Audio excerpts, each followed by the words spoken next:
Hey, this is episode 10 of Manga Masterclass, where I talk about all the series that I've read in alphabetical order, and in this video I'll be talking about the manga about blood-sucking, power-possessing monsters.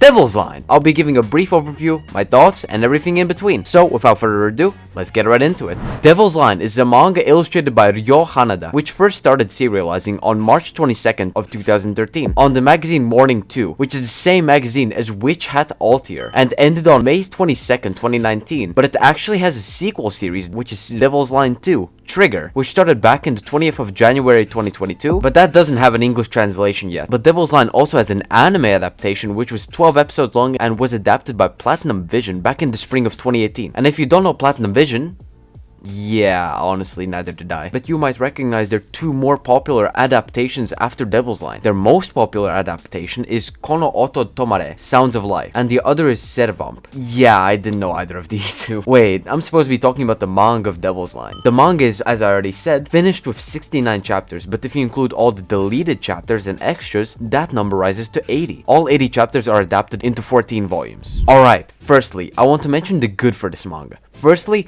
the author's ability to portray emotions is something that I haven't seen much of in manga. The reader can easily see any character and understand how they're feeling. I just realized I don't want to list the good and bad things anymore, so I'll just randomly say things that come to mind when I think about the series. I'm gonna be honest, I really thought the plot and story were boring a lot of the time. Sure, I may have forgotten the finer details since the last time I read it like a good year ago, but I remember being bored a lot while reading. Now, there are of course exceptions, like a certain volume which I will praise a shit ton in a bit, but let me finish this point. Often, between arcs, it felt way too stale. This was way more prevalent midway, as in the later volumes this problem was way less as the overall plot was more established, and it felt like the author had gotten more into their groove of writing way more. And at the start it felt like the author had a very solid foundation. Like volume 1, it was actually amazing, and I couldn't wait to read the next volume. For a little context, in short, my mom gifted me the first 4 Devil's Line volumes a bit less than 2 years ago now, so I got to reading them. The first 4 volumes were probably my favorites in the entire series, with one exception, and from there, I felt like the story slowly started to slip for me. I mean, as I said before, there were still good moments, like I think it was in volume 6, when a couple new people joined the squad where Anzai was, and one of the human ones wanted to test in general / see how strong Anzai's vampire mode was. That moment was a huge plot twist for me. That got me super hyped too. But finally, I wanted to talk about this sooner, but the mystery volume that I kept saying that I loved was volume 8. The reason I loved volume 8 so much was because we finally saw Anzai's backstory, and it was actually really good too. I thought the author might fuck up something that was foreshadowed since the start of the series, which, with expectations that you have been building up since the start, is actually surprisingly difficult. But then almost right after my favorite volume, volume 8, are my 2 least favorite volumes, volumes 10 and 11. Now this part is very subjective, because I really,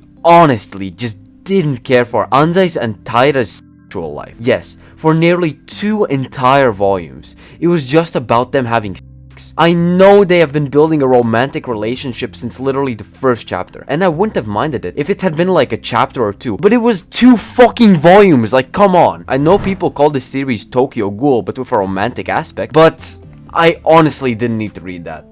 Alright, anyways, I'll move on to something I want to mention as well. All the covers in Devil's Line are all just average, apart from volume 5 and 9. Volume 5 is really bad. It even looks low quality in a way. Like, it looks grainy. I don't know how to explain it. But volume 9, holy shit, the cover is pure heat. The best character in the series is displayed with a sick pose and amazing background art. Volume 9's cover art is really something amazing, and it is the volume cover that I always display. None of the other covers ever get displayed just because of how good volume 9 is. Also, I guess volume 1 is pretty good. But what I can say is another good thing that I can appreciate is that it is an original take on the vampire genre. When I say vampires, I mean monsters in general. Zombies, ghosts, aliens, demons, all that jazz. In almost, I'm sure there's an exception somewhere, all series that revolve around monsters, they're almost always mindless monsters that want to create chaos or take over the world or something along those lines. But in Devil's Line, there are of course bad vampires, but they only get bad when they see blood, or other vampires that have stronger tolerance taste blood. And we always at the end see that the vampires are, at the end of the day, just humans that were born the way they were. Also, all vampires aren't bad, clearly, as the main character and a lot from his squad are vampires. Alright, the next thing I want to say is the characters.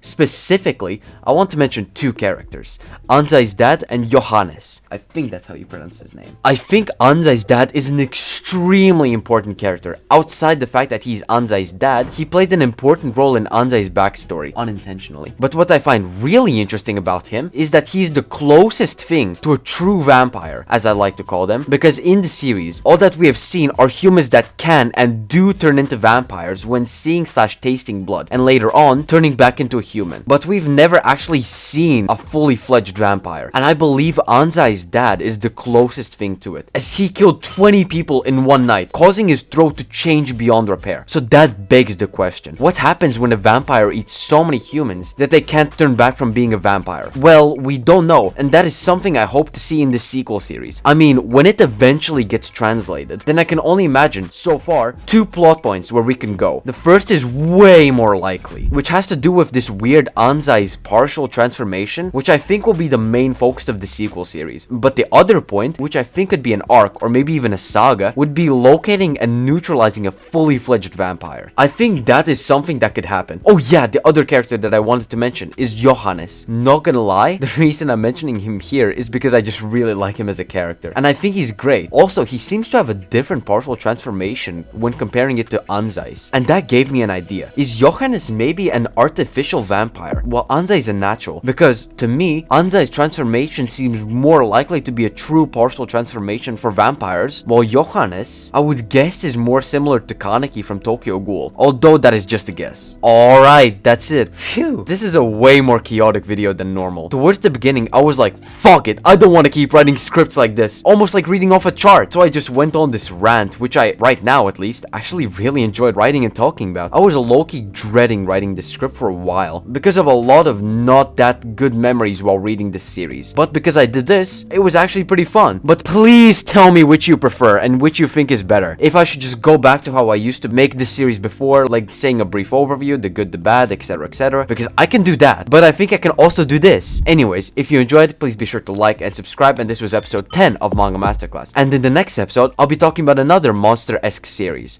Pryces. So, once again, I hope you enjoyed, and I hope to see you next time. See ya!